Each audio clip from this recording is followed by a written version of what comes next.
앞서 보셨듯이 환경단체는 원자력안전위원회의 맥스터 승인 과정에 절차상의 문제가 있다고 밝혔는데요.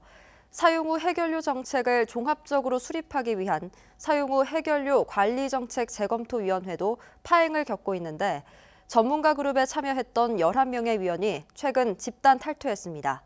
무슨 문제가 있는지 탈퇴한 전문가 위원들의 목소리를 들어봤습니다. 박성아 기자가 보도합니다. 지난해 5월 출범한 사용 후 해결료 관리정책 재검토위원회. 지난 11월에는 위원회 소속으로 34명으로 구성된 전문가 검토그룹이 꾸려졌습니다. 그런데 불과 2달 만인 지난 10일, 3분의 1인 11명의 위원이 탈퇴를 선언했습니다. 이들은 현재 정부가 국민 안전은 무시한 채 사용 후 해결료 정책을 졸속으로 추진하려 한다고 비난했습니다. 사용 후 해결료에 대한 안전 문제를 어떻게 취급할 것이냐. 그리고 국민이 받을 수 있는 안전의 수준이 어느 정도냐. 그거를 논의하기에는 산업부 제공론화로서는 부족하다. 사용 후 해결료와 관련된 정책이 산자부와 과기부, 원자력안전위원회 등 여러 부처와 기관으로 나뉘어져 방만하게 운영돼 왔는데 이번에 구성된 재검토위원회로는 역할과 기능에 분명한 한계가 있다고 말합니다. 부처별로 이렇게 이렇게 좀 각자의 이해관계에 따라서 이 사업을 관리 정책을 추진하다 보니까 그 자체로 굉장히 좀 방만하고 부실한 게 많습니다.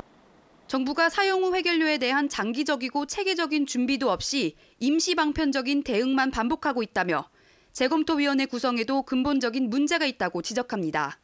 이거 처분을 할 수 있는 기초적인 연구나 준비를 충실히 해놔야 되는데 아무것도 안 해놓은 상태에서 전문가도 아니고 아예 모르는 사람들한테 공론화위원이라고 맡겨놓으니까. 또 중저준위 방패장도 해수가 유입되고 핵종 분석 오류가 발생하는 등 많은 문제가 발생했는데 훨씬 더 위험한 고준위 사용 후 해결료 처리와 관련해서도 똑같은 문제가 반복되고 있다고 밝혔습니다. 특히 이들은 정부가 요식적으로 추진 중인 사용 후 해결료 공론화 추진 계획을 전면 폐기하고 미국과 영국 등 해외 선진국들처럼 국가 차원의 위원회를 다시 구성해야 한다고 주장했습니다. 한편 사용 후 해결료 재검토위원회의 전문가 위원들이 대거 탈퇴하면서 당초 1월 중 완료될 예정이던 전문가 그룹 검토 일정도 차질이 불가피할 것으로 예상됩니다. MBC 뉴스 박성아입니다.